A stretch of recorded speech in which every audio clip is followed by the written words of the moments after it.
क्या माँ बनना जरूरी है? विनीता के ससुराल में वैसे तो सब उससे बहुत प्यार करते हैं, लेकिन उसका कोई बच्चा नहीं होने की वजह से सास दिन रात बहू को ताने सुनाती रहती है। एक सुबह परिवार साथ बैठा नाश्ता कर रहा होता है। बस सबको उनकी पसंद का नाश्ता ही बना कर देती रहना, पर शादी के 5 साल बाद भी इस घर को एक बच्चा मत देना। माँ, कभी तो भाभी को शांति के सांस लेने दो। तुम रोज वही नाटक करते थक नहीं जाती क्या?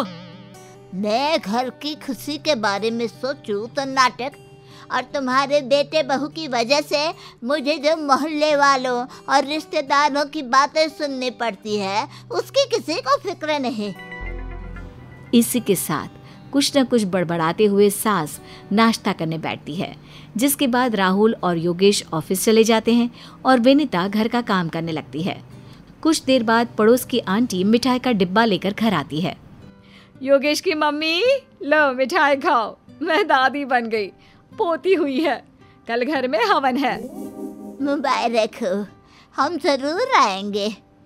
वो क्या है ना, सिर्फ तुम, साथ में भाई साहब योगेश और राहुल को ही बोलना। हाँ, पड़ोसन की बात से सास को समझ में आ जाता है कि वो विनीता को साथ ना लाने के लिए बोल रही है, जिस पर वो कोई जवाब ना देकर बस सिर हिला देती है और पड़ोसन चली जाती है।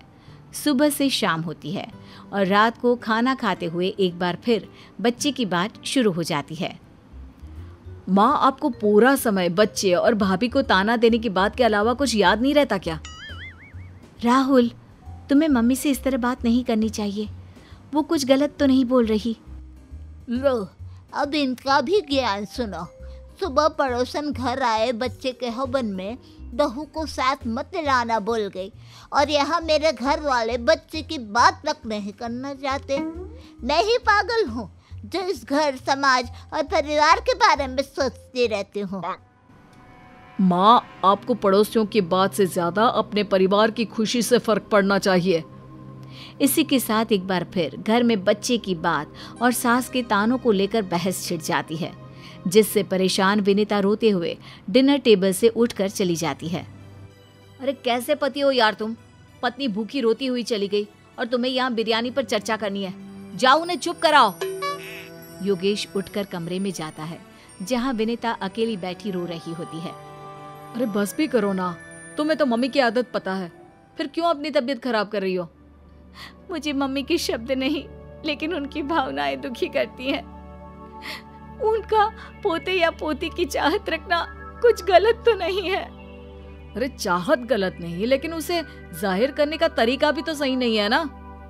और हम जो उनकी चाहत को ना पूरा कर सकते हैं, ना ही उन्हें सच्चाई बता रहे हैं, क्या ये सही है? विनीता की बात पर योगेश चुप हो जाता है। इसी तरह समय बीतने लगता है। तानों का सिलसिला चलता रहता है।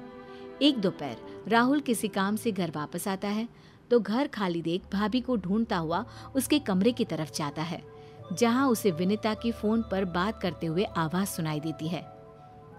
यार, कितनी भी कोशिश कर लूं, घर वाले कभी नहीं समझने वाले।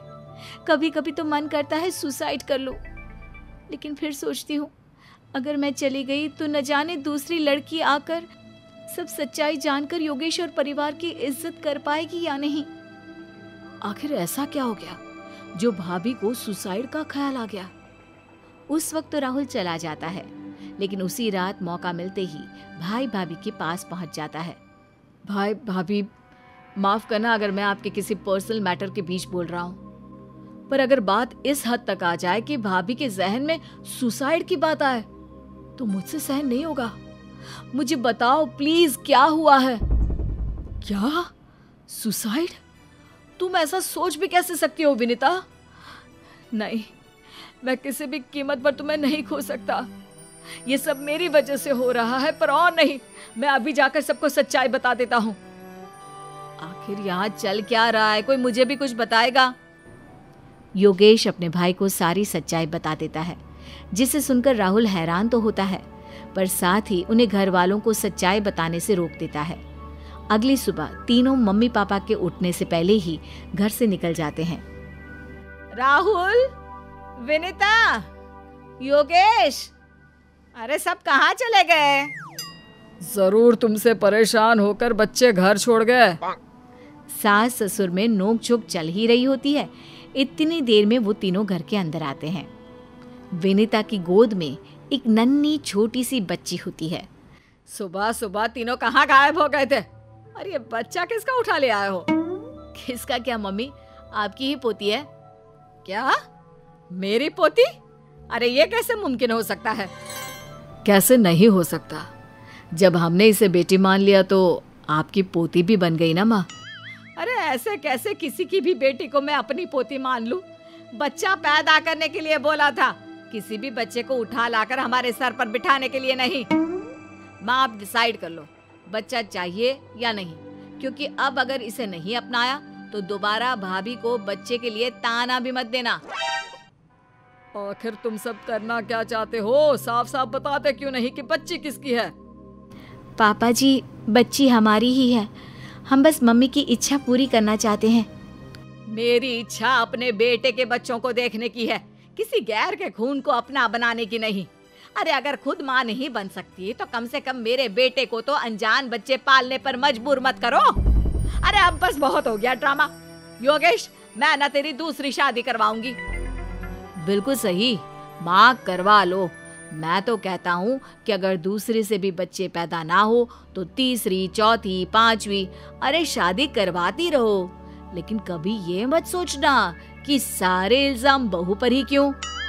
क्या तुम्हारे बेटे के अंदर कमी नहीं हो सकती माँ? अरे शर्म कर, भाभी के प्यार में इतना अंधा हो गया कि अपने ही भाई पर उंगली उठा रहा है। वो सही कह रहा है माँ, कमी विनीता में नहीं मेरे अंदर है। लेकिन बचपन से हमारे अंदर बोया वो बीज कि तुम लड़के हो, मजबूत हो, तुम्हारे अंदर कोई कमी नहीं है, इसने सब कुछ इतना खराब कर दिया कि मैं खुद अपने आप की सच्चाई सामने आने पर उसे झेल नहीं पाया। सोचने लगा कि अगर सच्चाई बाहर आई तो क्या होगा। जिस वजह से इतने सालों तक विनीता की कोई गलती ना होते हुए भी बिना एक शब्द बोले सबकी कड़वी बातें सुनती रही। मुझे माँ नहीं बन पाने का उतना दुख नहीं जितना इस बात का होता है कि क्यों लोगों की नज़रों में माँ बनना इतना ज़रूरी है। अगर किसी भी वजह से कोई औरत माँ नहीं बन पाती तो उसकी इज्जत तक करना छोड़ देते हैं। दुनिया में लाखों बच्चों को घर, परिवार और प्यार की ज़रूरत है। हम उन्हें भी तो वही प्यार दे सकते हैं, फिर अपने पराये का भेदभाव क्यों? वैसे माँ, ये बच्ची पड़ोस वाली आंटी की पोती है, लेकिन अगर आपको बात समझ में आ गई हो तो हम भी अपने घर लक्ष्मी ला सकते हैं। सारी सच्चाई जान, सुन और समझकर सास को अपनी कही सब बातों पर पछतावा होता है, जिसके बाद वो अनाथालय जाकर एक नहीं 2 बच्चों को अडॉप्ट करते हैं और परिवार खुशी से रहने लगता है।